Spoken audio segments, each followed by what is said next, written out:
We are so we are grateful to have you here today and at this virtual webinar. And we are going to be talking about where the jobs are today. And let's see, our PowerPoint is playing games on me here. Let's try this.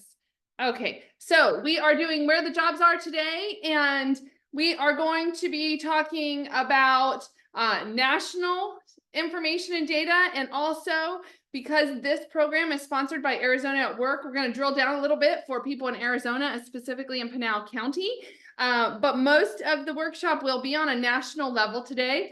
My name is Jessica Pierce. I'm thrilled that you all are here today. And if you have not yet, please check in with the QR code that's on your screen or click on the link that's in the chat. So either of those will work for you. And what that does is that helps us track the people that are here.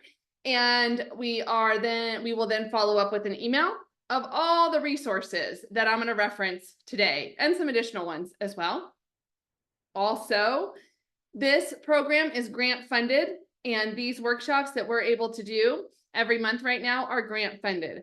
The way that we apply for these grants and get them is by reporting out the information of people that are in attendance numbers, the areas of the country people are from, things like that. So if you can answer those questions, that's why we use that data. So please click on the QR code or click the link that Sharon has dropped in the chat to make sure we capture your attendance.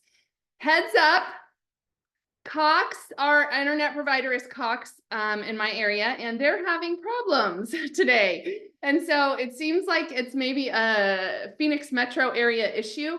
So we have some backup plans in case I do freeze or I get dropped.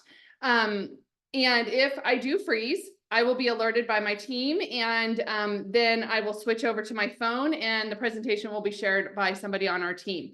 It may just take a moment for me to switch over. So don't leave. Just hang tight. If I do freeze, we will continue to move forward, but just know it may take a minute or two to get us over there. So welcome. So glad you all are here. Again, please check in with the QR code or click on the link that is in the chat. And if you want to know where the chat is, then it is on the bottom of your screen. Typically, if you're on a computer, bottom of your screen, there's a chat icon. Open that one up, and then you can see the link there. But also, we are going to do some engagement in the chat today. So we're going to do some engagement in the chat, and then we're also going to be doing some note taking. And I do encourage you to actually get out a piece of paper and a pen, because apparently the data says we remember 75 to 80% of what we write down. And I'm not talking about documenting on your computer or phone. I'm actually talking about writing it down. So I'm going to have you write down a couple things that I think are important, some maybe a little bit on your values, the kind of work you're looking for, that kind of stuff. And so if you could take a moment to get out a piece of paper and a pen or pencil, that'd be awesome. And also open your chat, because I'm going to ask some questions here in just a moment. And I'm so thrilled to be here with you today. I am the CEO and founder of a nonprofit organization called Career Connectors, which I launched 15 years ago in the middle of the Great Recession, after going through my own layoff and business closing, and my husband also losing his job 3 times, 3 corporate recruiting jobs in 6 months. And so in that season, I started to help offered to volunteer and help some people work on their resumes. And that little program exploded into what we have today. And we've served over 75,000 people.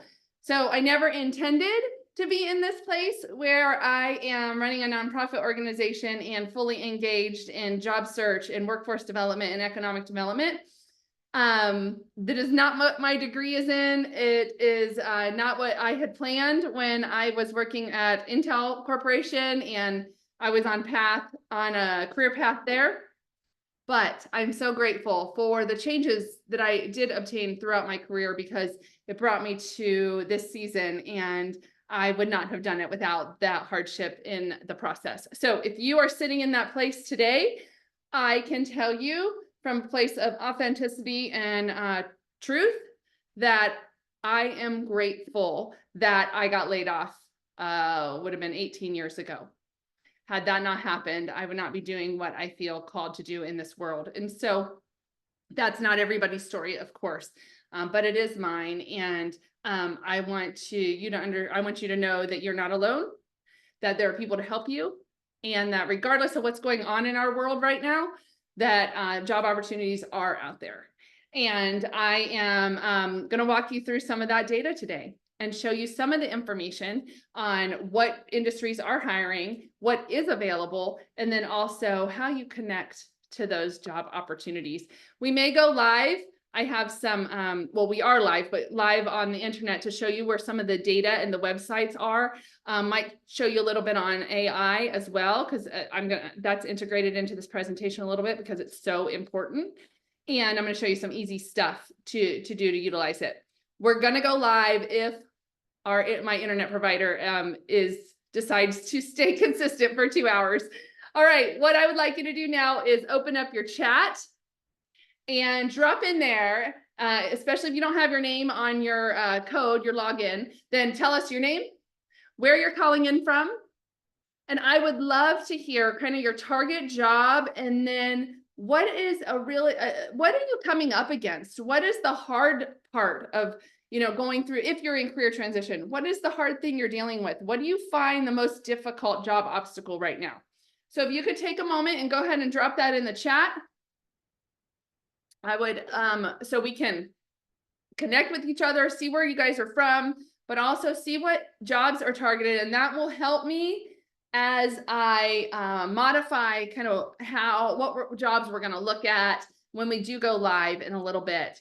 And we will talk about, or I'll show you guys on some different websites where you can search for the data, exactly what you are looking for. All right, Crystal. Okay, healthcare data analyst. Great, because healthcare is going to be almost 40% of jobs are going to be in healthcare or associated with healthcare in the next couple years. So if you're trying to get into healthcare or you're supporting healthcare, that is fantastic. Let's see. Okay, you're going into a different field. Great. System administrator, CNA positions. Anaya, again, growing industry. Remote assistant, Ashley, I think that's going to be a huge need and is a huge need right now. Boston, you must be freezing, because I'm freezing in Arizona, and I even have my slippers on. I'm cold, so I can't imagine what you're dealing with today. Probably trying to dig out of somewhere.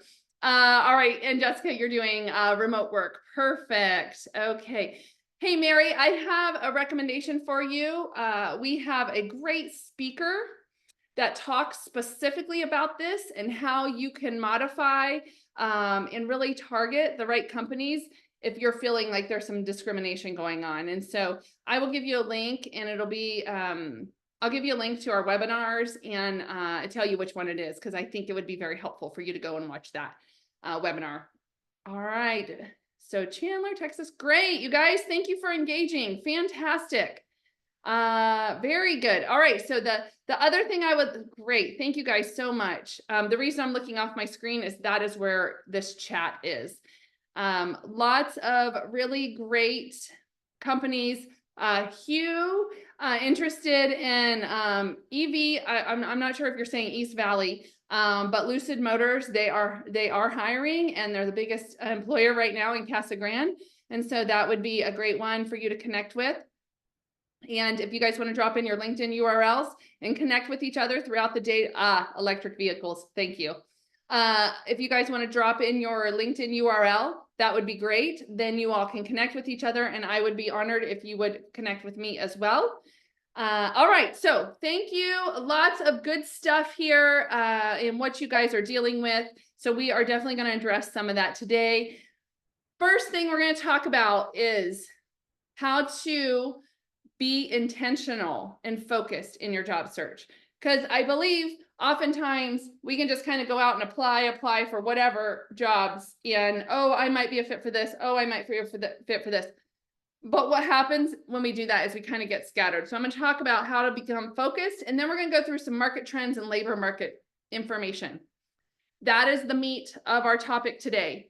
And then we'll be talking about how do you connect to those employers that are hiring, that are a fit based on your focus, and what kind of skills they're looking for, and then how to adapt your job search strategy. And then we have some resources I will show you guys today. So we have a lot of information and content that I want to get to you today.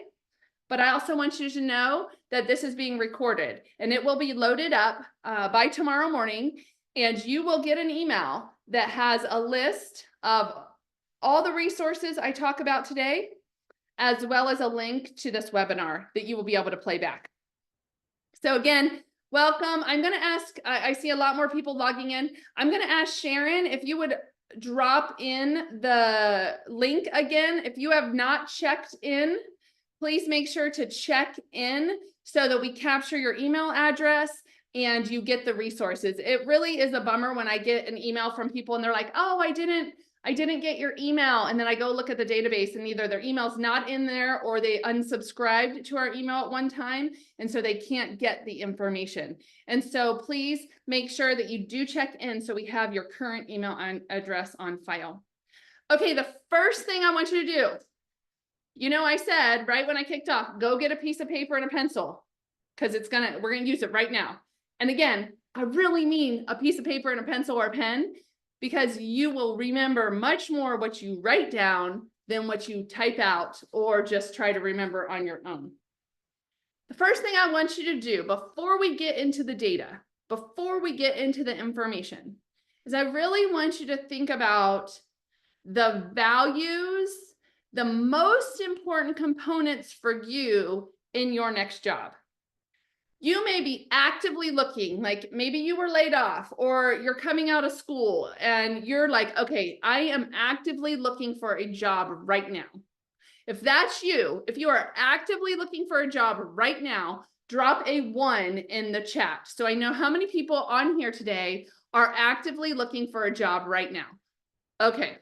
If you are kind of just stepping your toe in, you're like, oh, I'm thinking about a career change, or you're a community partner, or you're a volunteer, or your support organization, can you drop a 2 in the chat so I kind of know where we're at? We have active job search, and then we have people that are either kind of looking for a new career or they're a support person on the call today. So do we have, let's see, tons of 1s, perfect. You all are in the right place. We have, okay, someone who's both, great. Okay. Right. So the first thing I want you to do is I want you to think about the 3 most important things for you in landing your next job. Here are some examples. All right, on the screen. I'm going to call these values. They might not all seem like values, but that's okay. What I want you to get in your brain before we talk about job search, before we even look at applying, is what do you want to do? Now, some people say, I am in my second half and I don't want to feel like maybe anybody, you know, just a number, or I really want to make an impact on my community. So that can be, you want a job that really feels like you're making an impact. Okay, that can be a value. Another value can be compensation. It's really important that I have a high level of, or this level of salary and benefits. I really need benefits because maybe I have a disability and or a ongoing healthcare concern. So benefits are the top concern for me. That's great. Maybe you want to make sure that you're able to have the right work-life, I call it integration. I don't think balance. I don't believe in the balance word. I really believe in integration. So for example, when my kids are now 16, 18, and 26. So I don't have to worry about being home after school anymore because usually they're not even home. Well, my 26-year-old doesn't live here, but the 2 girls, my daughters, they drive. And so they're not even home after school anymore. So I don't have to be here. But when they were little, or when they were not even little, when they were school age through about 15, when they didn't drive, I wanted to be here. And when I was driving them to sports and activities and all those things, I wanted to make sure I was here. So I wanted to work, and I didn't care if I worked a lot of hours, but I wanted to make sure that I was home and available and involved with them between 3 and 8 p.m. every single night. That was my non-negotiable. So that became a top value to me. In fact, in 2017, after I left my corporate job, I decided to launch my own business because that was my number one value, is being home and available and completely autonomous in my schedule. So take a look. What are your top 3? You can choose some of these, or you can choose some of your own, create new ones. But what are these? And think about, why are these important to you? Why are these the top ones? Maybe you care about a company that has very high ethical standards, and that is a top priority to you. Then that's your answer. That's what you want to do. Maybe it is being recognized. You like to be recognized for your work. Maybe it is that they have established career pathways. Maybe you want to work with a team. I've talked to a lot of people in the last couple of years who have said, I don't like working at home. I don't want to be by myself. I love working with a team. That's when I'm most impactful. And so they want to collaborate. So what are your top 3? Now, if you could go ahead and in the chat, write down 2 or 3 of your values. What are they? What are the most important things to you in looking for your next job? Write those down in the chat. So that priorities and integration. Thank you, Chris. What else? Who else? Give us some ideas on what you chose. Salary, remote work, and retirement benefits. Perfect, Jen. So you know that you have, when you're looking at a company, these have to be really important. Work-life balance, autonomy, remote, good, job security, learning and development, compensation, great. So a lot of salary ones here, financially secure, opportunity for growth, love it. Okay, love it. So good, you guys. And the reason I'm having you do this in a talk about workforce and a talk about data is because now that you have your top priorities, regardless of what the data says, you need to know and focus on that these are your top priorities. Let me give you an example. So I had talked to somebody recently that their top priority was being able to be home and flexible in their schedule.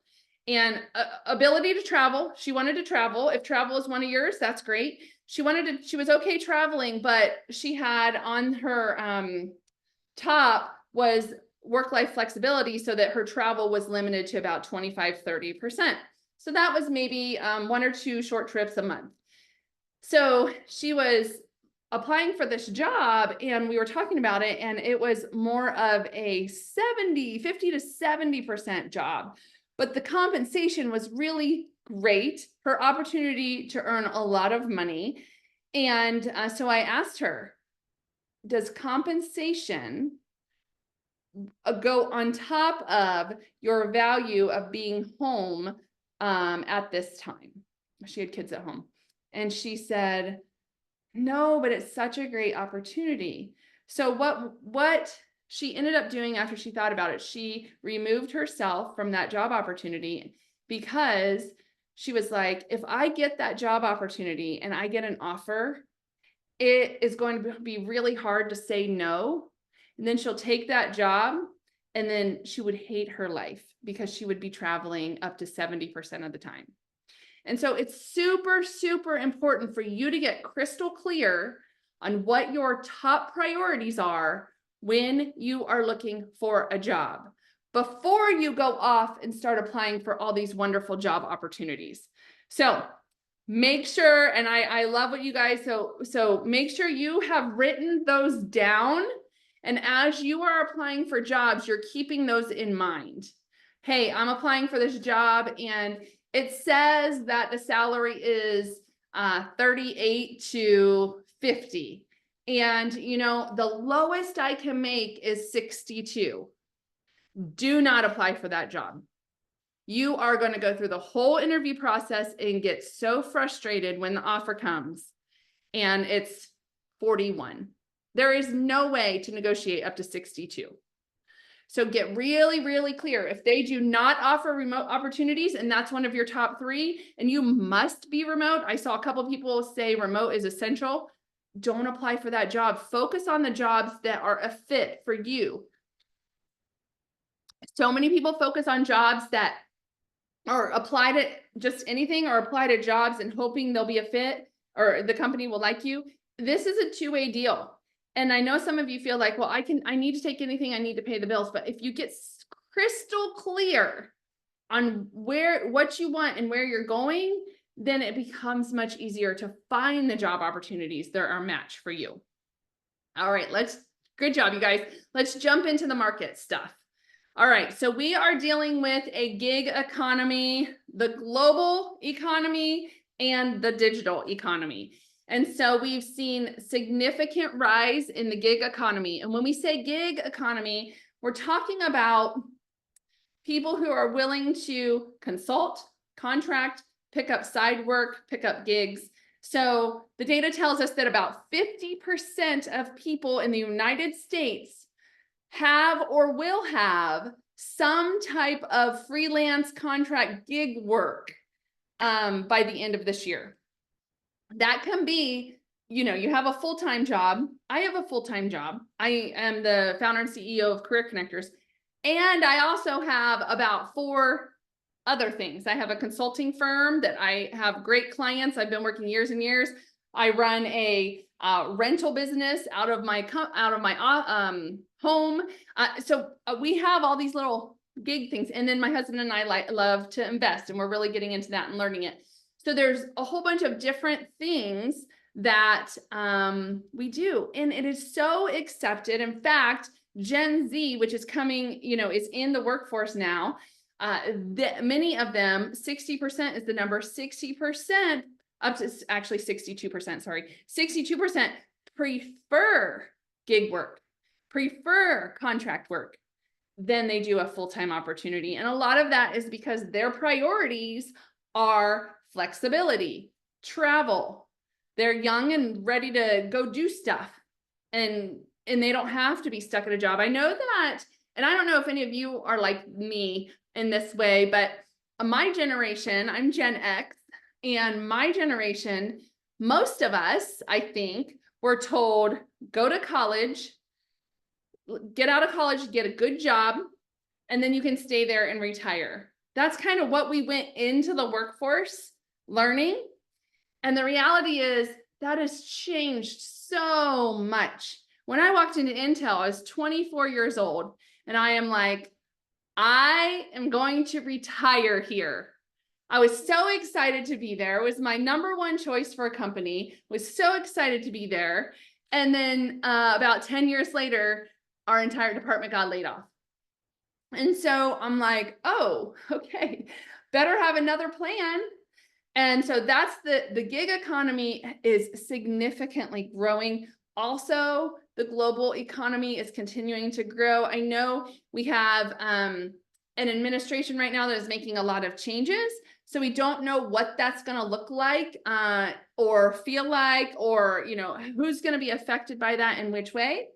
And regardless of wherever you sit in that belief system, I want you to know that don't lead with fear, no matter what. No matter which administration is in the office, don't lead with fear, because even through COVID, there were job opportunities. They looked different and we had to adapt, but there are opportunities out there. I just encourage you not to lead with fear, because that will come across in your job search, in your when you're talking to people. And then the third one is the digital economy. So everything online now, and the access that we have and the growth of our AI and generative AI is significant and a huge impact. So let's talk about some workforce trends you're going to see, and then we'll get into some workforce data. 27% of the global workforce is Gen Z. So these are kids, not kids anymore, right? I still think of them as kids because they're my kids, but they're born between 1997 and 2012. And they are in our workforce, full force. If any of you are on the line right now, welcome. We are so glad to have you here. And these are the folks that were digital babies, right? They're digital natives. They were born with iPads available to them, with technology. They've grown up with technology, and so they are proficient. They've also grown up, many of them, with working in side gigs, and they also don't want to be necessarily working at one job for the rest of their life. A lot of them tend to like multiple things going on. So don't be surprised if you are working with a Gen Z and they are leaving work at 4:30 because they're headed out. They've got another thing going on. They like to run for Uber Eats. They like to do various things. They have a website business, whatever it is, they're doing multiple things. One of the things we see is there is some what we call soft skills or professional skills. There is maybe some of a gap there. And so working with Gen Z, mentorship, helping with development of Gen Z is be ready for that. Some of you may be interviewing with Gen Z people, and know that you may have to adapt a little bit in your ability in the way you interview. And then I think this is really interesting. This generation is very ethnically diverse, and they have more than 50% of Gen Z are from non-white backgrounds. So my son is half Mexican and half white. And so he is, diversity. He's ethnically diverse. And this is very typical across the United States now. So know that it is here and it's not going anywhere. In fact, it's growing quite significantly. The next one I want to talk about, don't tune out on this one because this applies to everybody. This is AI, artificial intelligence. It is here. It is not going away. And it is expected to grow beyond 305 billion. It actually may have already hit that number. I didn't look at the information today, but it is growing so fast. It is affecting every industry, every job across the board.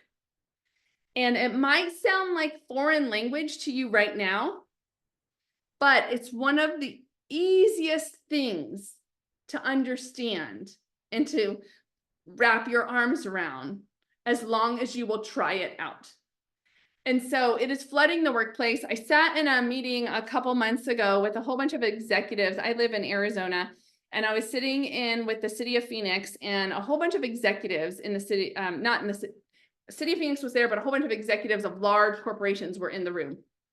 And there was educators from like ASU, U of A in the room, as well as some of these big executives of Boeing, Intel, various ones in the room. And our topic was around AI. And every single one of them said AI is significantly impacting their business. Significantly, whether it's manufacturing, healthcare, it doesn't matter. Every industry. So I encourage you to try it out. Thank you, Linda. I gave a lot of tips on AI last week. I have a brand new AI toolkit for job seekers that has not been sent out yet because I have to put the final little touches on it. And I will be giving that out as soon as it is ready. And so it's all about job search and how to use AI in your job search. But the thing is, if you can use it in your job search, that can help you learn it to use it wherever you are, because it's not difficult and it's not hard to understand, just the regular user side of it. And so I encourage you to get on something like ChatGPT or Microsoft Copilot, because that is a great way to do it. In fact, let's see. I know I'm already running out of time, of course. I want to go live real quick, just so you guys can see that this is not something that is hard to do. And so I'm going to share my other screen. And I'm going to show you guys this. Okay, so this is an example of AI. So this is ChatGPT. It's the one I use the most. The other one I've just started using recently is called Microsoft Copilot. So basically, it just kind of looks like a browser. And ChatGPT is the one I use the most. And so what happens with, this is AI. So this is AI. What happens is you can create over here what's called threads, and then you can just talk to AI. And you can literally have a conversation. And you can ask it anything. When it logs on, it's just a blank page and it says, ask me anything. So I was working on yesterday, I was creating some job descriptions and messages, social media messages, because I'm looking for a couple volunteers. I need some help with some of our social media content for Career Connectors. I need some help with Zoom hosts, and I need some help with some communication stuff we have. And so I just said to ChatGPT, create some job descriptions. This one's a social media post. Here we go. I said, create a volunteer position description for online coaching training support. This person will be following up on questions, technical issues, and database questions. So it did. It created this whole, and I haven't posted this one because I'm still working on it, but it created what this would look like for me to have somebody help volunteer 5 to 10 hours a month, answering some questions on a new coaching program we're launching. And so then I said, hey, can you create a social media post for me for some of the volunteer positions I have? And so it created a baseline social media post that I edited it, and then I was able to post it. So then I said, okay, for this job description, what would a volunteer job title be called for someone that's working in a CRM and emailing people on behalf of me? And then it said you could call it one of these two things. I'm like, oh yeah, that's good. I couldn't think of the name. And so then I said, create a job description for that. And it did, and a social media post for that. So it did. That's how you use it. It's like this conversation going on. Here's one I always tell people to do. I say, if you've ever cooked dinner for a family, you know how hard it is when you're in your kitchen and you're like, what am I going to make today? Well, a lot of times what I'll do is I'll go into my phone and pull up ChatGPT, and I will say, here's one. Let's see. The other night I had, there you go. The other night I had steak and potatoes. I had steak, I had potatoes, and I was like, what do I do? Right? I could grill it. I could throw the potatoes on the grill or in the oven. But here, I said, give me 5 options with steak and potatoes in my air fryer. And it did. It gave me 5 options right down here. That's the simplicity of ChatGPT. All right. So I want you to make sure you get on ChatGPT. I see some others in the chat, people recommending Claude and some other things. There are so many AI tools out there, and just pick one and start to play with it. So this is ChatGPT. Once you ask a question, you can save these threads on the left-hand side so that when you go back to it, it already has all the information you already asked saved in there. So that's how it kind of gets to know you, and it gets to know your voice. All right, so I'm going to stop sharing this, and I'm going to move back over to the presentation. Okay, so AI, do not miss out on the opportunity with AI, you guys.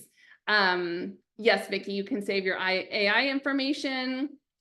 Claude, Barbara, that's great. You've used it to create policies and procedures, governance documents. Absolutely. I use it for my board information all the time, or when I'm creating contracts or agreements, confidentiality agreements, all of that stuff. I'm so glad you guys are using it. So make sure, if you have not yet started using AI, I encourage you to do it, because once you start using it, not only is it going to help you with a ton of things, but as you're going into your next job, it's almost going to be one of those required skills. You just can't get away from it. Some companies are still not using it because of the intellectual property that's involved, but And they will be using it, figuring it out eventually. Okay, so one other thing I want to mention, if you aren't sure what AI, what it is, I mean, I just showed you an example, but think about if you use Netflix, then when you log in to Netflix, there's usually recommendations, and you're like, how did it do that? That's all AI generated. If you utilize Amazon and you buy stuff, and then when you log on, there's recommendations, that's AI generated. Or how about this one? How about the one where you your cell phone is sitting next to you or sitting somewhere, and you're talking to somebody about you wanting a new curtains for your living room that are blue. And that afternoon, you look down and there's on one of your social media ads pops blue curtains or curtains that are blue for your living room. You're like, what the heck? Who is listening to me? All of that is AI generated. So again, it is not going away. Okay, work environments. The other big shift, you all know, almost everybody went online that could go online into a remote workforce in 2020. Since the pandemic, kind of started to go away and people were going back into the office, we did not fully go back into the office. Many companies continued to stay either fully remote or hybrid. We do see the fully remote work starting to decline. So those of you that had remote work, just know that some companies are getting people back into the office. I mean, yesterday we saw it on a national level where federal employees are going to be mandated to come back into the office, and that's millions of employees. And so it is something we're seeing. Fully remote is starting to decline, but the hybrid workforce will continue to grow. And that hybrid is some remote and some in person. So that we will see continued growth. And then again, about 50% of us have some type of gig job or freelance work. If you are somebody who has a side gig, a business, does some contract work, will you drop in the chat what it is that you are doing that is kind of side gig, extra income? We would love to see that as I'm going through this next thing. Okay, next thing here is technology. Companies are investing in technology. I want to make sure you are familiar with the tools. So Zoom, of course, you are on Zoom right now. It's one of the reasons when we use Zoom, I say engage in the chat. It's part of the learning process. And when I say go out to ChatGPT, I'm telling you because it's part of the learning process for you when you go into your next job. But there's, Google Meets, Microsoft Teams, there's tons of tools. So knowing those are important as you find your next job, because you can even put these skills on your resume. So employers know that you are technical, you understand technology. All right, and then companies are also spending money and time on learning and development. And one of the reasons we're seeing such an increase in this is because they know, or companies are starting to switch from degrees being required to skills-based hiring. So they're companies are really looking at hiring people based on skills. Maybe not so much as if you have a degree or not. And so this can be good or bad depending on what your experience is. But even if you are a college student or you have a college student, I would encourage you to see if they can stack some certifications on with their degree. So out here in Arizona, and probably in most big cities, there are, for high schoolers, there are some career training schools, trade schools, that kind of thing. We have something called the East Valley Institute of Technology. And then on our West Valley, we also have a similar program, WestMech. And so with that, they did an open house. I have a daughter that is a sophomore, and in their junior year, they get to go into see if the school is something they want to do. So my youngest, she is 16, so she's interested in going to college, but She is going to go to trade school, to this career training school, and she's going to learn how to be an esthetician and learn how to be a massage therapist, because her plan is to run this business while she's in college and utilizing, making money doing something she's certified in while she's going to school. And so she can always then run a side business with this the rest of her life, whatever she wants to do, and work in a different type of career. So when we were at EVIT, there was Boeing was there and Honeywell was there. And they had this big, huge room where they had just launched three brand new certification training programs. One in aerospace, one in advanced manufacturing, and the third one, I can't remember, I don't have it, but there were three brand new ones. And this is important, you guys, because how they used to hire was the jobs they were hiring for, or for these certifications, used to require a degree. Instead, they're allowing these high school kids to go to these certification programs during the school day as part of their, high school experience. And when they graduate, they are now certified in these areas and can get a job upon graduation into these big, huge companies that have long career pathways. And so I don't know, I doubt we have any high school students on here, but if you have a high school student, make sure they understand this. And as you are looking for your next job, do you need to reskill, upskill? Do you need to take some type of certification training? There is so much out there and available to you. And so I encourage you to do that.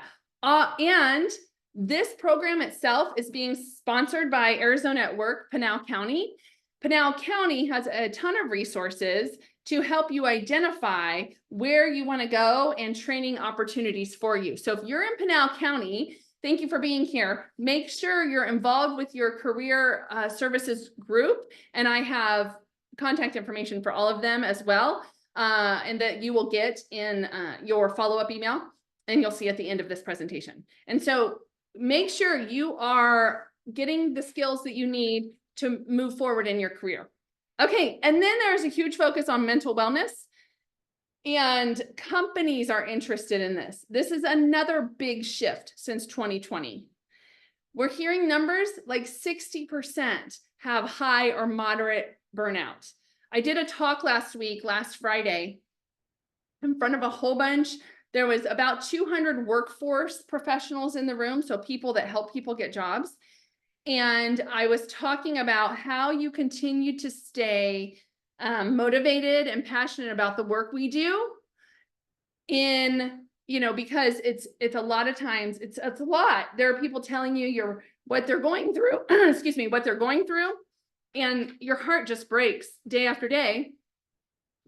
And you're trying to serve that community of people. If you work in a service industry where you're experiencing that as well, then you may have some significant burnout. Burnout can also come from being overworked or whatever. But I talked about, some of the things you can do to either avoid burnout or pulling yourself out of that pit. And when I asked the room to be brave and stand up for anyone that had ever felt this burden of burnout, or they were in it now, or they had pulled themselves through it, I asked people to be brave and stand up, and the data was right. It was about 60% of the room that stood up and had either dealt with this or was in the middle of it. And so these companies know this, and they are starting to focus on this mental wellness. So know that is in the marketplace. And then I had briefly mentioned the skills-based hiring. And so I want you to make sure that if there is a skill like AI, maybe you want to learn more about it. There are so many AI trainings and tools out there that are free. There's one I'm using right now. I think it's called AI University. And I am going to drop this one in the chat because this one has a free trial period, and it has a ton of tools. Now, when I joined it, it was 3-month free trial. I don't know if that's what it still is, but that is what it was at the time. And it gives you access to a whole bunch of AI tools, and it trains you how to use them. So a really great program. I dropped it in the chat if you would like it. I want to give you some examples of the skills I'm talking about. So when I say skills-based hiring, I did some searching both in ChatGPT, on Google, some of the workforce systems I use, and said, what are the top technical skills and what are the top professional skills in the marketplace right now? And here is what the data tells us. All of these skills on the left-hand side are skills that are in need in the workforce right now. What I loved about this was when I think of technical skills, I'm like, oh, I don't really have any technical skills. I'm not an IT person. You know, I don't know programming languages. But if you look down through there, it includes things like project management software. If you have done anything in Asana or Microsoft Project, digital marketing tools. Do you know how to read Google or Google Analytics? Have you ever been a customer service rep and worked in some type of CRM, Salesforce or something like that? Are you a designer, a graphic designer? Maybe you know Adobe Creative Suite and website development, those type of things. All of those count as technical skills. So I want to be sure that these are in demand, and I want to make sure if you have them, they're incorporated into your resume. Make sure they're incorporated into kind of what you have done with these, not just a list. If they're incorporated into your accomplishment statements, that's even better. And then on the right side of the screen are some of the professional skills that companies are looking for. And I want to add one that's not on here because it is fast up and coming. Critical thinking and data analysis. Those two are super important. It kind of falls under problem solving. So, you know, that's good. But those two are so important into the world of, I'm sorry, my throat is, I don't know what it's doing. Into the world of AI. Because here's the deal. With AI tools, you can put some great stuff in and ask great questions, but you have to be able to interpret the information that comes out if it's correct. And that takes critical thinking and data analysis. And that's what that means. So those are two up and coming skills that, I mean, they've been out there for a long time, but they're really, really important. So those are some of the skills that companies are looking at, and they're hiring skill-based workers. All right. And then another one here that's really important is they're hiring companies that are a fit culturally, and they have the similar core values. So they care about their core values and you are aligned culturally. So when you are looking for a job, remember, we talked about values at the beginning. Does the company align? And we'll talk through how you can find out that information and if they do align. All right. Okay, so that is some trends that are happening. Now we're going to get into the labor market. And let me just see if I have any questions. If you have any questions, feel free to put them in the chat. And I'm kind of keeping an eye on the chat as we go into, or as I take breaks throughout today. Okay, so let's talk about the labor market. This is the definition of a labor market. So basically it's employers and workers interacting, working together. It's employers want to hire and workers want jobs. Okay, it's the supply and the demand. And so some of the things we're going to look at are unemployment. Now, again, this is being sponsored by Arizona at Work, Pinal County. So I'm going to spend a few minutes here talking about Arizona and Pinal County. And then hang tight if you're not in that area or have no concern for Arizona or Pinal County, because I'm going to pull back and look at the United States, and we're going to go into on the national level. And so what the data tells us as of December 31st, because all this kind of data is about a month behind. So December 31st, we have a United States unemployment rate of 4.1.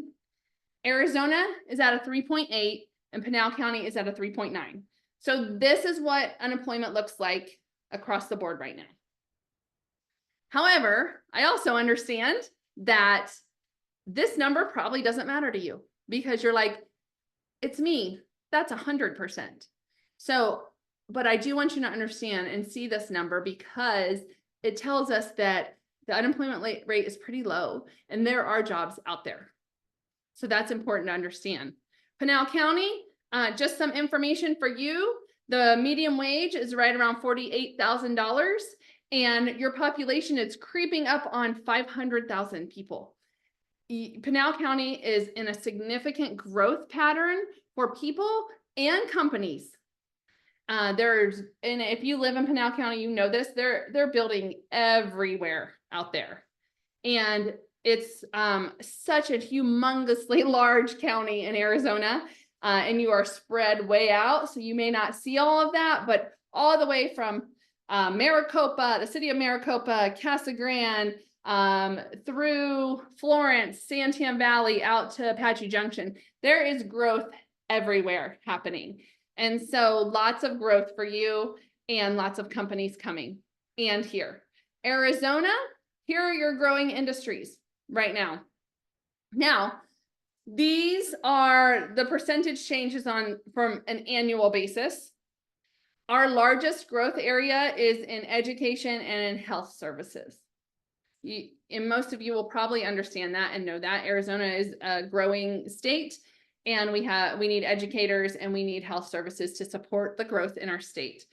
The next one is professional business services, and that one is anything that essentially supports business. So it could be customer service, it can be insurance and finance. So anything that supports business.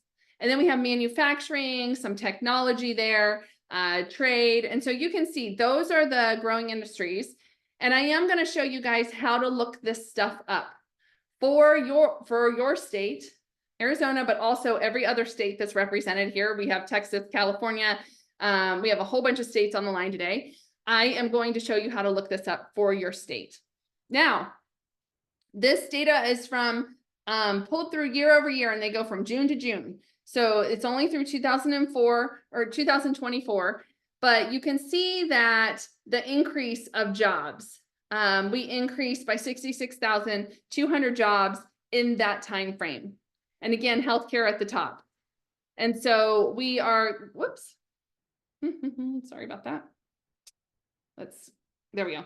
We are, some of these areas are really growing. You can see those actual numbers, and I don't expect this to change. It doesn't look to be any different. Our growth will continue to happen in Arizona, and you will see these numbers continue to rise. And I think if advanced manufacturing, gosh, sorry, you guys, is not on there. Yeah, advanced manufacturing shows a negative, but that is starting to switch because we have so many manufacturing companies that have come in. And not only that, the companies that support the manufacturing companies are here as well. So we'll talk about that in just a little bit. Some projection here. We'll see that we're having a growth in construction that is continuing to grow. You can see some of the other ones which I've already talked about. So again, these are just different ways to look at these reports, and you can see what industries are growing. And I had mentioned, if you didn't hear this before, about 40% of workforce nationally is going to be supporting health services in some fashion, whether you are a nurse, an RN, or a CNA, or you are supporting behavioral health services, or you are a support person like in finance or technology for health services. That is growing dramatically across the nation. Arizona won more than 40 semiconductor expansions with $102 billion in capital investments in the last couple years. And so that's over 15,000 jobs that were brought in. So again, advanced manufacturing will be growing even more than we've seen it because of the growth and the investment in business here. And then I wanted to show you wages. And so I think it's really interesting to see that if it's listed by degree. I think it's really interesting that there's not much difference between a bachelor's and master's. In fact, the data shows that the average wage with a master's degree is even lower than a bachelor's degree. I have no idea why. I didn't dig into the whys of that data, but that's what it's showing us on the Bureau of Labor Statistics. And so I want you to be able to see that there's also a significant difference from someone that graduates high school to somebody either gets some college or an associate degree or a certification. Certifications are also listed in there. So big difference there. And here are some just samples that I took of what the wages are, average wages for some of the higher end salaries. You can do this too. You can actually go out, I'm going to show you. You can go out to Bureau of Labor Statistics and pull up your job, your state, even your city and area, and see what the average wage is for your job in your area. Because I could pull average wages nationally, but it doesn't make sense because that wouldn't make sense. If you're comparing California wages to Arizona wages, California wages are very high and Arizona wages fall on the lower end when we're looking at wages. And so it wouldn't be helpful. It wouldn't be good data. So, but this is an example of some of the higher wage jobs that we have in Arizona. Of course, there are a lot of jobs out there. This is just a sampling. All right, now we're done. We're jumping back into the United States. All right, so we did Arizona, we did Pinal County. Let's look at the United States. So find your state on this map and notice what color it is. The color will tell you the unemployment rate. And so if you are in, let's see, North Dakota, South Dakota, Nebraska, is that right? Am I right on my states? You have a very low unemployment rate, and you can see that. If you are in Nevada, California, Alaska, Illinois, and there's some other ones there, that's the states that have a higher percentage of unemployment. But kind of take a look, see if you can find your state and see where you fall there. It's important to understand this because some of you are thinking about moving. Probably even right now, if you're snowed in, you might be thinking, hey, Arizona actually sounds pretty cool. Not cool, pretty nice. And we're freezing our butts off up here. So we get that. We get a lot of people that move in. And so take a look at that. If you're looking at the unemployment, you can see that Florida and some of the other southern states have the very light blue of low unemployment, whereas Texas and New Mexico are more on the higher end. And so maybe you adjust where you're looking for jobs because unemployment is a little better in that area and there are more jobs. Okay. And if I didn't say this before, or if you didn't hear it, this information in webinar will be available for you to view back by tomorrow morning. We get it, it's able to be uploaded usually within about 12 hours, we can get it up. So that will be on your follow-up email, the link to that. But all of this data is on the US Bureau of Labor Statistics. It's just very difficult to navigate, I think, personally. The BLS.gov, it's difficult to navigate. So I'm screenshotting some of this, and then I am going to take you out live and show you a couple things. So that's the US. Now, this is a tool I actually really, really like on BLS.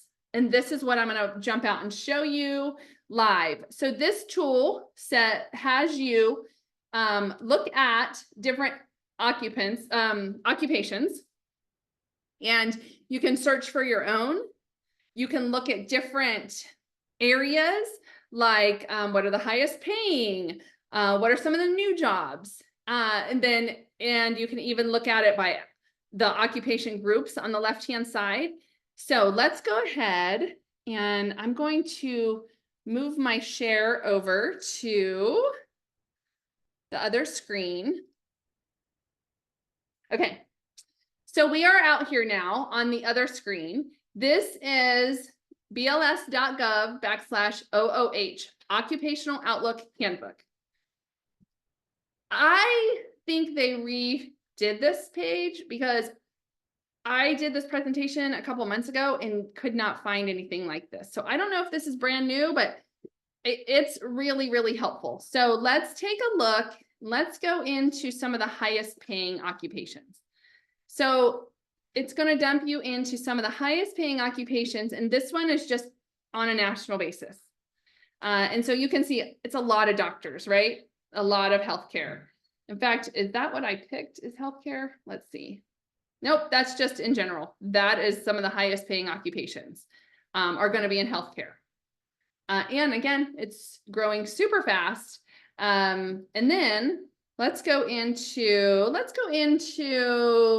architecture and engineering. And so for this one, let's take a look at architects. Okay, so if you click on architects, you can see the median pay, and this data is a little bit dated. It goes back to May of 2023. They must not have the new stuff up yet, but architects, and it does require a bachelor's degree, and it's around 93,000 is the median pay. And so if you go in there, here's what I love, you guys. You go in there and it tells you the median pay, of course, what's required, if you can do an internship or residency, the number of jobs, and what the growth is of that job. And that's 8%, which is saying it's faster than typical. So that's a great job to be looking at. If you want to, chemical engineers, my son's a chemical engineer. This is what he does. He lives in South Carolina now. And it says, 21,400 jobs as of 2023. So it's likely grown. I don't know that for sure, but the pay is really good. The job outlook, it tells you is really good. So those are examples. You just find your industry and you can find your job that you're looking for. It also has an app. So you can download this right onto your phone. And you can, when you're out there looking for jobs, you can take a look there. Fastest growing, let's take a look at this. Oh, I do have some of this in my presentation. And I thought this was interesting. This fastest growing jobs from a percentage rate is wind turbine service technicians. So let's see, what does that mean? Non-degree. You know what that means? There's a certification for this. There's a certification for this somehow, somewhere. I'm sure you can find it. If you're in an area that has this and you're interested in it and you're willing and you want with 62,000 a year, then this is a great industry or a great job to be part of. Okay. So again, this is a much faster than average growing industry. Now, I don't know the numbers on how many people are in this to where it's going, but it's faster than most. Nurse practitioners, they're going to keep growing at a high rate. Data scientists. So those are some really, really good ones to look into. All right. And then most new jobs. I love this one. I think this is super interesting. You can see the number of new jobs. Home health and personal care aides. People liking their families to be taken care of in home. And so there's significant growth. Of course, the pay isn't real high, but there is a ton of jobs out there. Software developers, I'm interested to see how this one changes, you guys, because with artificial intelligence, one of the things we talked about in that meeting I was in was senior software developers are in high demand, but junior software developers are not. And the reason being that AI can do a lot of the work for the junior developers. So I actually said in this meeting, okay, so you guys need senior software developers, but not junior. But the reality is, how are they going to be senior if they never go through and learn the junior type of role? They didn't have an answer for me yet. They're still figuring that out. So if you are a software developer, I encourage you to really get familiar with the tech side, the backside of artificial intelligence, because and become proficient in prompt engineering, because that is what they're going to be looking for. All right, so there we go. So this website, bls.gov/OOH, is one you can play around with and find stuff and find the data in your state, your area, for your job. Now, if you're remote, it doesn't probably matter where the job is. But if you're in person or hybrid, then you're definitely going to want this information. Okay, I'm flipping back to the PowerPoint. Okay, thanks for being patient as I flip. I really like to go through the live stuff when I can. All right, so that's this, and I'm going to put it in the chat, that URL. There you go. Okay, next, we talked about this already, and we talked about this. So these are on a national standpoint of growing jobs. And I walked you through an example of what that looked like. Here's another example, one that I just pulled was for people in finance. So I know I have some finance people that are on the call right now. And so here are some of the jobs that are growing US-wide within the finance industry. Finance, health services managers that are on the finance side in health services. So anything with health services, supporting health services is going to be in need. So if you work in a hospital, in billing, or anything with health services, that's going to be a need. Personal finance advisors, training and development specialists in finance. Like, think about the growth of people that are investing, cryptocurrency, just people building wealth. Many people don't know how to do that kind of stuff and want to learn. And so this is just my personal belief. That's one of the reasons this training and development is growing so big in the finance area. And so if that's you, if you understand investing really well, or you're a trainer, this might be an area you really want to think about becoming proficient in. And I was at a conference a couple weeks ago. It was a 3-day conference on investing. It was then the next weekend, it was a 3-day conference on real estate. I only went to the investing one, but they had trainers there teaching us investing. And then also you could get personal trainers after the conference to work one-on-one or in group settings with you. So, I mean, it is a growing industry where a lot of people want to understand finance better. All right, so that is the data portion.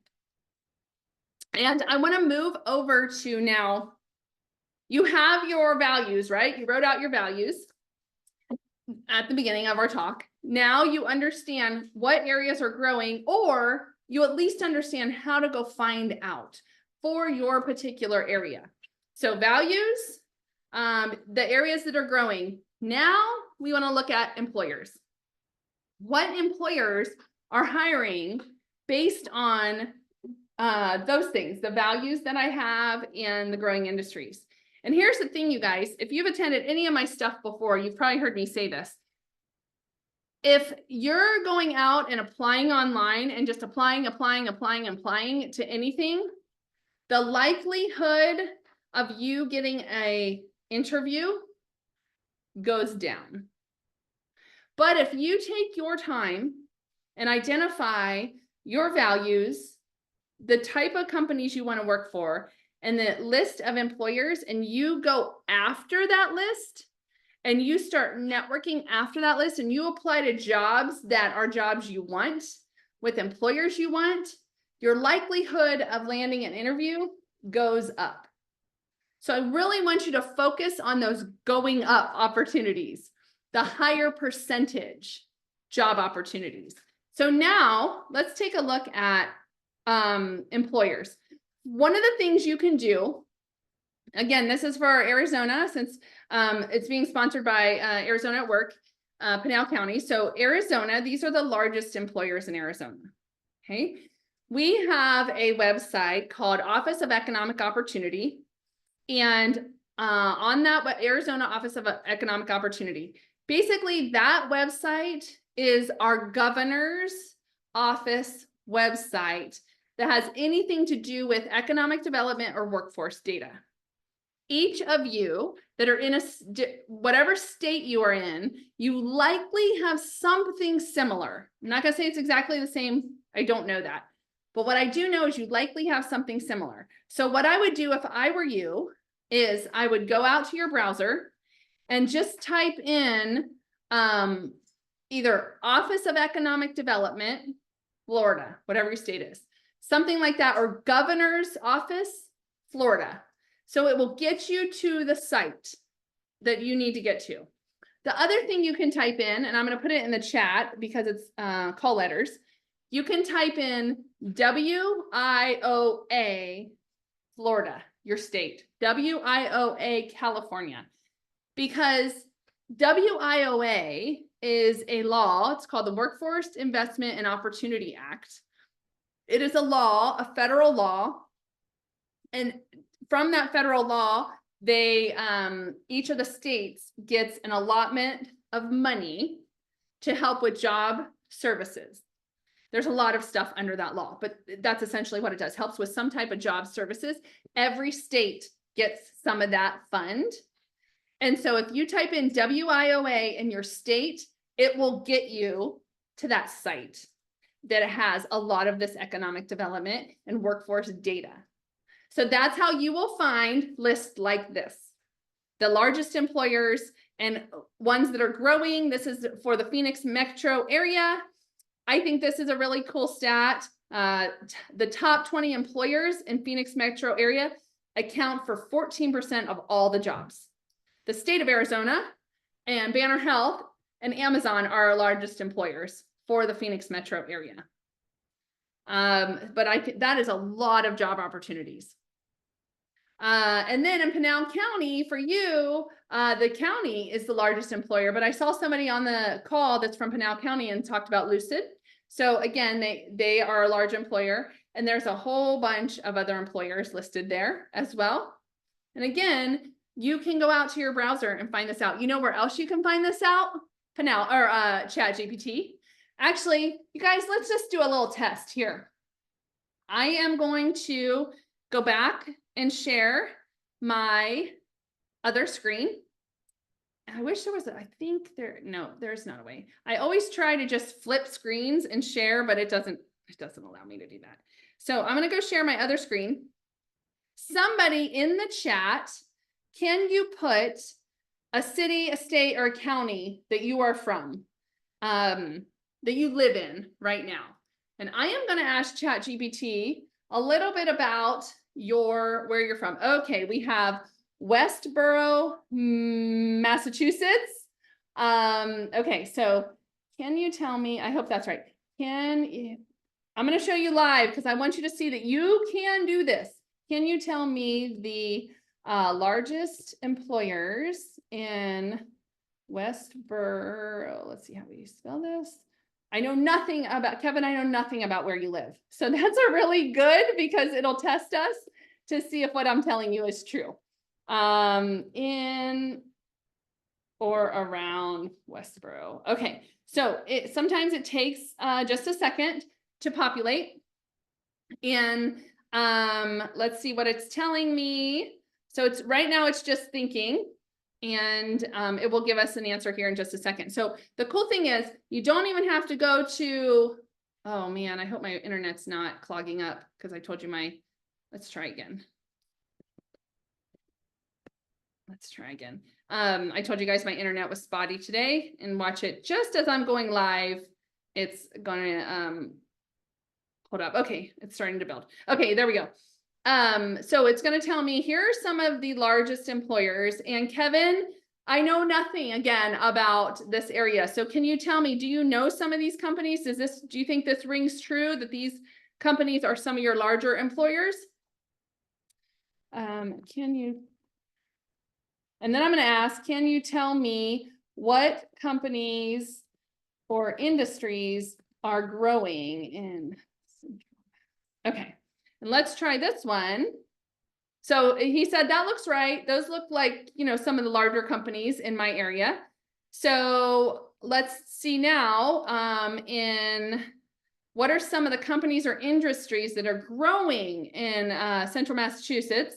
And then it tells me technology and software development. And it also gave a couple examples, healthcare and biotech with some examples. Manufacturing, renewable energy, education and research, on and on, right? So how cool is this? I didn't even have to go out and do a ton of internet research. I'm just going on to ChatGPT and asking questions.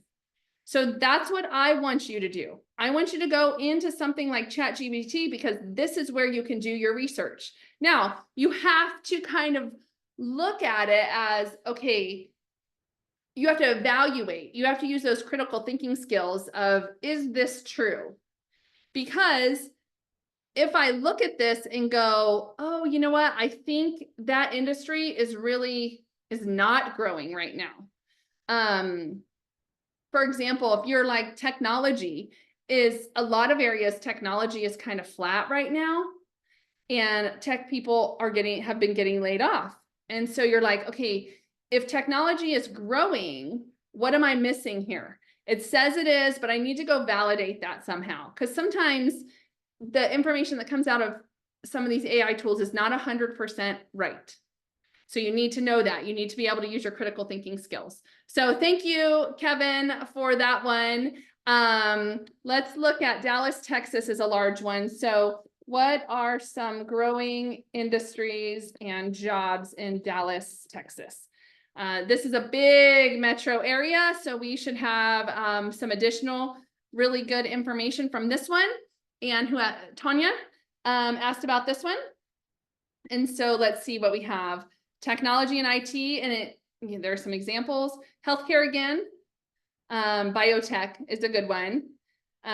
So financial services, there must be a finance hub there with all of those companies, all those banks that are located there. Yep. Transportation, logistics, construction, you can see. Oh, you guys, something I just learned yesterday was about retail. So many of us shop on Amazon, right? Or we shop on our websites. But there is a trend right now that people want to start shopping in person more and more again. So the resurgence of the malls are happening. And when I heard that, I'm like, is that really true? And so I did some research, and it even popped up here where Neiman Marcus and Penny's looks like they have their headquarters in Dallas, and they're going to continue to grow. And so I think it's interesting that the resurgence of the malls might start to be happening. And so it's not just retail, you guys, when you like my daughter works at a store called Zoomies and she loves it. It's retail and she's so good at it. And she's learning sales and all this, but it's not just the actual people working in the malls, the retail associates, but it's all the support services. So Neiman Marcus hires marketing, supply chain management, customer service, tons of different types of jobs to support Neiman Marcus. All right, so think about that. I just think that is an interesting fact and an interesting thing to know right now. All right, we are flipping back over to my other screen. Thank you for playing along with me. I love to go live when I can go live. So, all right, so back to this. In Arizona, I want you to see that here are some of the, I hope I'm sharing a screen one. Let me just double check, you guys. So my screen just decided to do something really weird.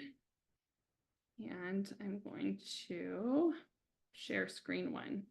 I hope that's what's sharing. If it isn't, okay, no. Someone please tell me if you are seeing, oops, the PowerPoint that I'm flipping through right now, because it decided to do something wonky. And yes, thank you. Sorry, if I'm making you guys dizzy, you can close your eyes for a second. Let me get to where we were. Okay, thank you for bearing with me so that I could go live. All right, so in Arizona, I did a search using ChatGPT and validating with some of our economic development tools and systems. Here are some of the employers that are hiring and some of the companies to watch. So Pinal County, you have yours right there. There are huge investments coming and that have already started. Phoenix, Mesa, West Valley, Chandler. You can take a screenshot of this if you're in Arizona, and you can go out and ask ChatGPT just like I did for Kevin and Tonya What are the hiring companies? What companies are growing? What companies have invested in my area? What companies do I need to be on the watch for? All of those are really good questions to ask ChatGPT and see the results that you can get. Okay. Here are some in-demand job openings for Arizona right now. Everything from customer service reps. We are a customer service area, and there are a lot of companies that run call centers out of Arizona. And that is because we don't have a lot of really intense types of weather. And we don't deal with a lot of tsunamis, flooding, blizzards, things like that. We don't deal a lot with that kind of stuff. And so a lot of companies will come here from a stability standpoint, even if they have customer service buildings and in different areas of the country. A lot will come to Arizona because if there is stuff going on around the country weather-wise, Arizona is pretty stable. So that's one of the reasons we have so many customer service representatives here. All right, let's talk about in-demand skills now. So you know your values, you know the industries that are hiring, because you're going to go off and do all that research. Then you maybe have picked some employers that you might be interested in working, but let's see what skills employers are looking for. So the number one skill mentioned in job postings for the last 12 months is communications.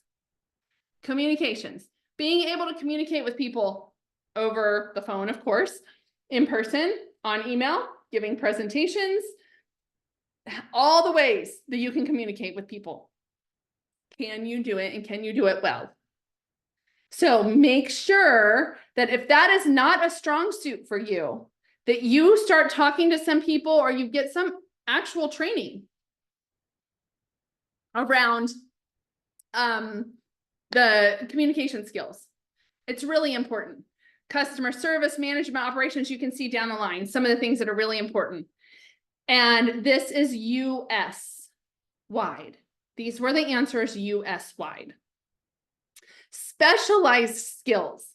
I really like this one because you can see what are some of the things that have a specialty that maybe I could go and do through some type of training or certification. Project management, that is a certification. I'm not saying it's an easy certification, but it is a certification. Marketing, you can start and you can get certified in different marketing areas. If you're a digital marketer, of course, that's one that's always growing right now. Nursing, auditing, merchandising, accounting, you can see all the ones across the US that are specialized skills that are growing and needed in the last 12 months. Here are the ones on software. I love this one, you guys, because the top skill for software is Excel. Do you know Excel? I bet most of us, not all of us, but most of us on the line are like, well, yes, of course I know Excel. But do we put it on our resume? Do we put Microsoft Office and put Excel, Outlook, PowerPoint, Word? If you're working in a business context at all, in any way, shape, or form, those are skills you're going to need. And so I would incorporate them in your resume somehow. Okay. Those are software skills and those all count. Now, the top professional skills are these ones listed here. They call them soft skills, professional skills, in-demand skills. There's a whole bunch of different words for them. But basically, again, communication comes out of the top. And the ones that are not listed that are coming are, again, the data analysis and the critical thinking skills. Those are going to be top ones soon, and they're coming and they're in demand. If you are the type of person that sees a problem and can go out and figure out a solution to that problem without having to get a whole bunch of people involved, without going and asking a manager or, if you've got the ability to figure it out, that's what we're talking about. Companies and managers love when people are able to take the initiative. Let me give you an example. So I had a actual volunteer reach out to me recently, and she said, I'm in my master's program for organizational development. And as part of the program, I'm allowed to work for a nonprofit through like an internship and get credit for it. Now, it's not a requirement on the program, but it's an opportunity she has. And so she reached out to me and said, hey, I saw that you are launching an Inspired Lead Her program. It's for emerging women leaders. And I am very interested, maybe if you would have some volunteer time for me. I have about 20 hours a month to give. I'm telling you, if you run a nonprofit and someone says that to you, you are jumping for joy. So I'm like, yes. So I called her and we talked, and she is now completely managing this project on her own. She's put the project plan together. She's reaching out to me when she needs me to review something. She's reaching out to the speakers that we have. She's getting to engage with people like our mayor or our governor. She is on it, and she is reaching out to all of the attendees. She has initiative. She has critical thinking skills. She is solving problems I don't even know about. So when she asked for a reference for a company, you bet I'm going to give her the best reference there ever was, because I so appreciate what she's doing, and she has that initiative. So if you are a problem solver, I think there's a speaker, her name's Maria Figueroa, I think, and she uses the word figure outable. Figure outable. Can you figure stuff out? And if you can, that's a huge need in the marketplace. Don't be the person that just goes to your boss, or when you interview, talk about this. Don't talk about this. You go to your boss whenever there's a problem and ask them to solve it. They are looking for the opposite of that, people who can solve problems. Okay, so for the last 20 minutes or so, I want to spend a little bit of time on your job search strategy. Now that we have gone through the data and the information. First thing you need to do is really take inventory of your skill set. What do you want to do, and what are your skills in doing them? And so when I say skills, I'm talking about the technical capabilities. I showed you that list, and I bet most all of us on the line have some technical capabilities, like Excel, that would count, like SEO, or like you've worked in a database in a customer service office, you've worked a point of sale machine, something, you probably have some technical capabilities. And then also, do you have any leadership capabilities? Have you managed people? Have you mentored people? Have you been a volunteer somewhere and led people in a volunteer initiative? All of those count when you're talking about your leadership skills. And then the skills on the job description matter. So you want to be looking for skills that are a match. What they list on the job description needs to be on your resume. You need to incorporate those top skills into your resume. So take a look at your resume, and are you doing that for every single job that you apply for? And if you're not, you need to be doing that. You need to be updating your resume with the matching of the job description. And think about your experience. Of course, your work, your jobs count, but so do your freelance jobs. So do your contract jobs. So does your volunteer experience. That counts. That gal that I was telling you about that's so awesome and helping me, that counts for her resume. Running this project is a big deal. And so what are some volunteer things that you've done that maybe can count? And if you want some or need some, I have a whole bunch that I am looking for people to help with. So nonprofits would love your help and your expertise to help them move forward and serve more people. And then if you've done any kind of internship or apprenticeship, that all counts in your work experience. And then your education. Again, I'm going to really move over to this certification and this free training, because the certification and the free training are really what the trend is right now. A degree is awesome. If you have a degree, that is awesome. And look at certifications, look at training. If you're looking at job description after job description after job description, and it's saying you need a PMP certification, but you're like, I have been a project manager for 25 years. I do not need a certification. I am telling you that it's possible and probable that you're not getting called because you don't have that certification. So if you're feeling like no one's calling you and you're totally qualified for these jobs, take a look at the job descriptions you're applying for. And are you missing something? Is there a certification there that they're saying you need? And you're like, I have the experience. It doesn't matter. Maybe it does matter. And maybe you just need to go get that certification. If you've been doing it for 20 years, it's probably not going to be too difficult to take this test and get the certification. All right. And so I want you all to, and I'm going to send this one to you also. This website, Pipeline AZ, is not just for Arizona. It is for anybody.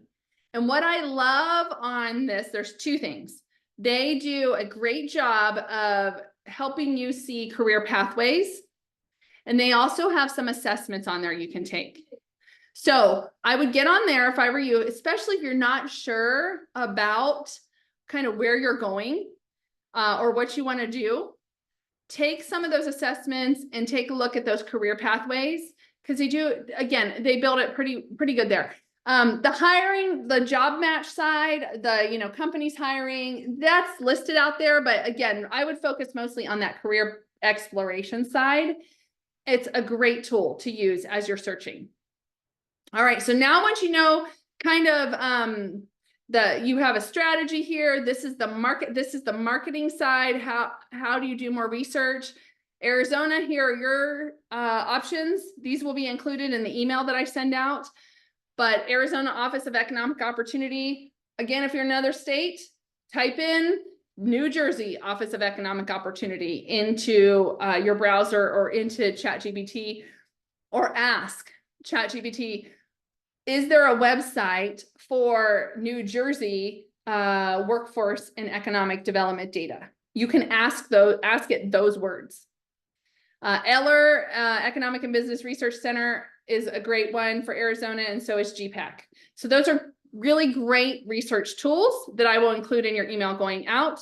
And then we have things like Best Companies AZ, but they have Best Companies USA. So these are award-winning companies that have won awards like most admired company to work for, best place to work for women, things like that. So you can get onto their site if you're local to Arizona, or if you're a remote type of job, then there's a lot of options on this. And I know I have a good friend, her name's Denise Gredler, who runs this company for 20 years.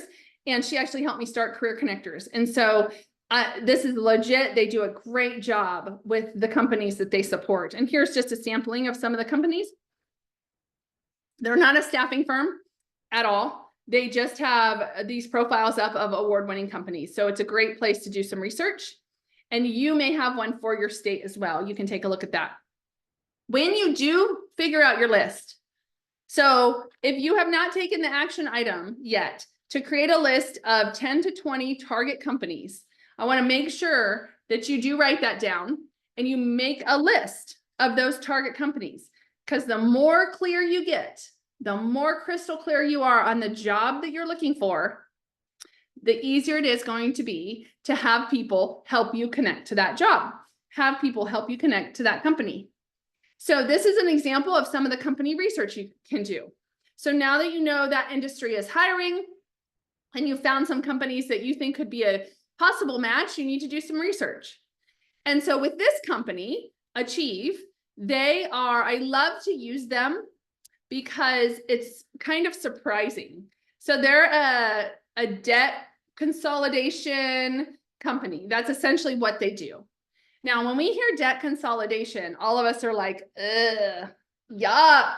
I would not want to work for a debt consolidation company. But when you start to get to know a company like Achieve, they're a little different in the way they work with people. So they do help people get out of debt, and they've saved billions of dollars. So they negotiate with the like the credit card companies and stuff, or they help you negotiate it all into maybe a second mortgage. They have a whole bunch of different options. Anyway, one of the things that they're looking for is for their sales team, they look for empathetic problem solvers. Never in a million years would I think somebody hiring for a debt consolidation company would be looking for somebody that is empathetic. Well, here's the thing. Their sales team walks alongside whoever is going through this time that they need help getting out of debt. So it's really important to them that they take their time and they walk alongside them, and they're not going after them. They're not shaming them. They're not telling them they're a terrible person. Like, they are walking alongside of them. And I would have never thought that for this type of role. But I figured that out when I went onto their website and saw the join our team section. So you can look at a company's website on their careers page. You can learn a lot about them under their about tab or stakeholders. Lots of great information. And I encourage you to do this before you're applying for a job, because you can update your resume. You can make connections with people that work at the company. You can check out their social media, see what are the things they care about. And this company is all over social media, and any company you want to work for, you should find their profiles to see what they care about. It's the research side of before you start to apply for a job there. This is an example of Google News. So I'm not just talking about Google. Go to Google News, and then you will get actual articles of the company. You won't get all the ads and stuff. You'll just get the articles of different companies that are that you put in there, and you can find out. Okay, so another tool I wanted to tell you about, and this one is again, it's for everybody, and it is a national tool. And this one is called My Next Move. MyNextMove.org. Why do you have them on? I'm sorry, if you could please mute yourself. So My Next Move, I'm going to just mute everybody. Okay. MyNextMove.org is a great site to use for looking at career pathways, careers by industry, understanding your interests. And so again, it's a national database, and it will allow you to do a ton of research on the type of job that you are looking for.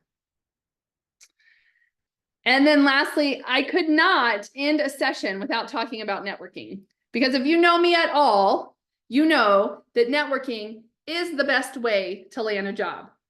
So if you are not networking with people that are on your target list of employers and in growing industries, then you're missing it.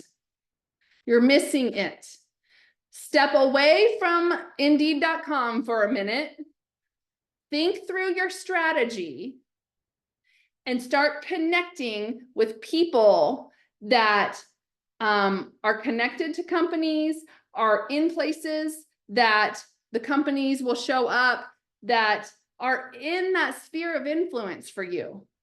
And stop just hitting apply, because that's so frustrating, I'm sure, to you if you're not getting responses. So we know employers always start with their network. My 4 favorite words: who do I know? Who do you know? That's what employers think about. If I'm hiring for a really good job, who do I know? And then they go, okay, if I don't know anyone, who do you know? And then they go through the referral portal at their work. And then the last thing they do is go to the online posting or the applicant tracking system. And job seekers mostly start there. We mostly start on one of these huge job boards like Indeed or Monster or Jobbing or whatever, and just start applying for jobs. But if you can be at the top where employers are, if you can network, that's where those great jobs are going to happen. Because people do business with people they like. And so once you've laid out, you've done the research, you've targeted the companies, then you want to get in the door with those companies through your network. And here's the thing, networking is just about building relationships and getting to know people. And I do want to show you this. I do want to talk just real quick about the different places to meet people. If you're not sure, many of these are available in person, but also online. So if you are, I'm going to a conference this weekend, and it's a free conference. And I'm sure there's going to be hundreds of people there. And it's a conference about people that are speakers. So it's going to be like a training conference for speakers. And I invited a couple of my friends that I know are also speakers, and we're going together, but we're going to be able to network like crazy and talk to a ton of people. So are you pushing yourself a little bit to get outside of your bubble, to meet people, to go places where maybe people from your target company will be on? I don't know if there's going to be potential clients that hire and conference planners at this event, but I'm going to learn a ton, and I'm going to get information from people. I'm going to network. Same thing with you. Show up where those companies are, or where people that you can network with to network into those companies, because now you're going to have a focused job search strategy. You're not just going to apply online, and then be sure you're using LinkedIn. My really good friend, Brenda Mariah, says 5 minutes a day is all you need. 5 minutes a day on LinkedIn. Don't let it overwhelm you. Every single day, go in, like something, comment on something, and post something. Your post can be a reshare of something. Doesn't even have to be your own deal. I would like it to eventually include some of your own stuff, because that's how it really hones in your expertise. But like something, comment on something, and post something or reshare, because that will get your profile in front of more people when you're active. A lot of people will, I appreciate so many of you when I post a workshop coming up, that you will repost it and say something like, hey, I encourage you to attend this. I was there last week and I learned some great information, or whatever. You can repost my stuff. You can repost other people's stuff. But if you comment on something and you reshare or post your own, you're going to get more eyeballs on your stuff. So it's not hard, 5 minutes a day. So don't let it be overwhelming. So again, Arizona, here's your information. Whoops. And I want you, if you are here in Arizona or interested in maybe working in Arizona, that last one I just added today. So I'm going to put it in the chat, because .oeo.az.gov. I'm going to put it in the chat because it's not in my follow-up email. If you are in Arizona or interested in Arizona, I want you to get the information here on their distribution list, because it's about stuff that's companies that are growing. It's a really great email address for you to get information from. And Maria, I just put my email in the or our email in the chat. If you're not getting follow-up emails from the webinars, then you might be on the list, or you might have accidentally, I don't know, put the unsubscribe. Sometimes that happens, or we have your email wrong or something. So you can email us and I'll get that fixed. Okay, Pinal County folks, there are so many services for you with Arizona at Work. All of this stuff is available to you. There's the contact information. You can scan that QR code, or you can go to their website.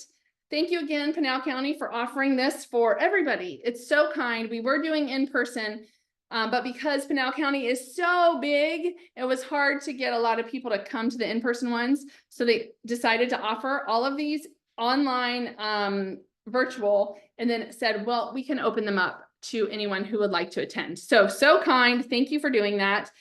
And this is what you've learned today. I want you to really get focused. I know this is about where the jobs are in the labor market, but that doesn't even matter if you're not intentional and you're not focused. So get super focused on what you want, then understand the labor market in your area and how to navigate that. Look for your email that's coming out.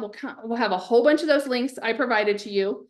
Make sure you do the research on the employers that are hiring and evaluate your in-demand skills. Evaluate. You know what? A bonus tip. If you can take some of the job descriptions that you've applied for and copy them and paste them into one of your AI tools like ChatGPT, and paste them, and then you can say, what are the top in-demand skills on these job descriptions? And it will tell you, here they are, and then you can look at, is this on my resume? Because these are the kind of jobs I'm applying for. Am I sharing stuff about this on LinkedIn? Because I want to show people I know this stuff. I'm an expert in this area. So make sure you can use ChatGPT in that way as well. And then use these resources. So what I'd like you to do now is think about one thing you learned from this 2-hour webinar, one thing, and that you can do within the next week to take a step in your job search. What is one thing you learned that can help you move forward in your job search? And then write it in the chat for us so we can learn from each other and see what we're going to be doing. Because when you write it down and you tell people you're going to do something, you're committing it to people, and the likelihood of you actually doing it goes up. It actually goes significantly higher than, oh, that was a great webinar and it's over and I'm moving on. And then I forgot everything she said and I'm not doing any of it. Instead, make one commitment on one thing you're going to do in the next week that will help your job search move forward. So again, I run a nonprofit called Career Connectors, and we are all about elevating communities, helping job seekers and employers and service providers connect and, so that you can find great jobs and that there are great jobs out there. We have virtual workshops scheduled through February right now. And these are the ones that will be happening in February.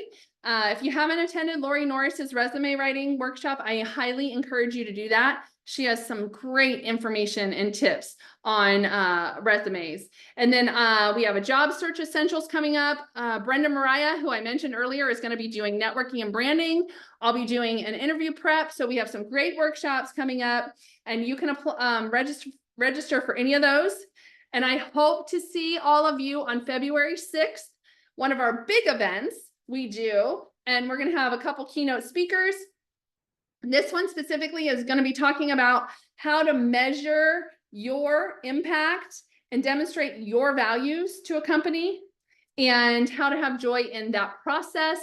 And then also we have breakout sessions in all of those big workshops we do once a month, where you can talk directly to the speakers, our coaches, our LinkedIn coaches, our resume writers, all of them. And you can pop around and talk to different ones in those events. So I encourage you, we do a resume panel. We're doing that March 6th. And then if you want to connect with me, that is my QR code, or my website is jessicapiercespeaks.com. Or a really great way to find me is on LinkedIn. And so if we're not connected on LinkedIn, I would love to connect with you on LinkedIn. All right, let's see. What do we have here? Knowing your values. Yes, if you could learn AI, pick a tool, pick one you like, and start utilizing that in all that you do. Applying jobs with your goals first. I love that, Marisol. Love that. Research, certifications. Now, you guys got it. It's exactly what today was about. So thank you so much for being here. You will get an email, usually comes out this afternoon. The webinar sometimes takes a little bit of extra time to load, but you can play it back and it will be up for sure by tomorrow morning, if not this afternoon. Thank you for being here. And I'm going to go ahead and close the PowerPoint, but you guys can, if you have any other questions, you are free to mute yourself or unmute yourself now. You can ask in the chat, or you can ask live right here. Thank you all for being here. Thank you, Anita.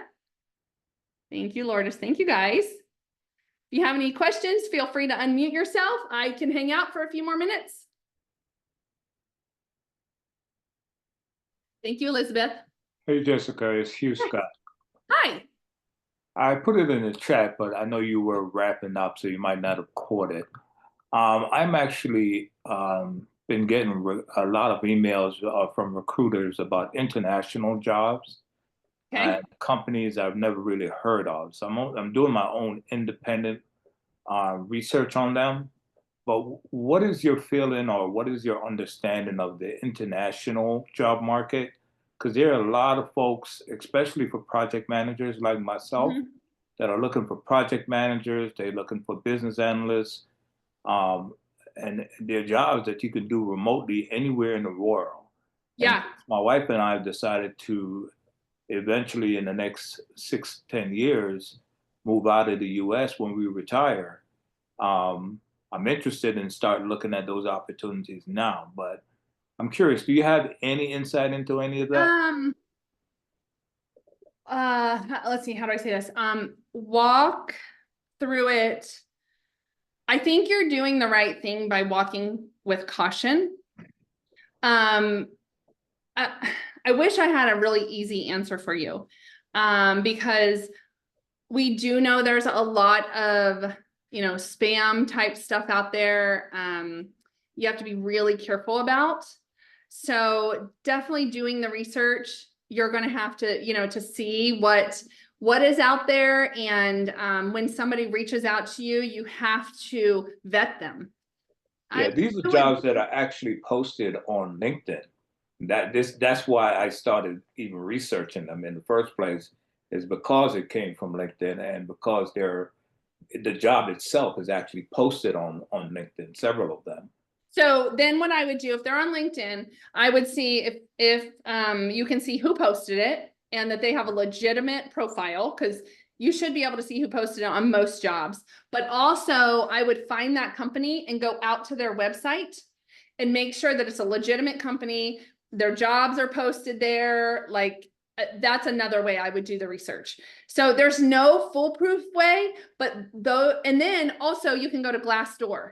And Glassdoor will sometimes, even international companies will give you reviews on that company from employees. So those are a couple things I would do. Okay, Yep. thank you so much. Yeah, you're welcome. All right, any other questions? If you did not check in, please make sure you did that. Wendy just dropped the chat again, dropped it in the chat again. Any other questions? Good to see you all. Thank you so much for being here. I see some friends on today. Hi, Travis. Hi, Ashley. Hi, Socorro. Hi, you guys. Thank you so much for being here. Have a good one, you guys.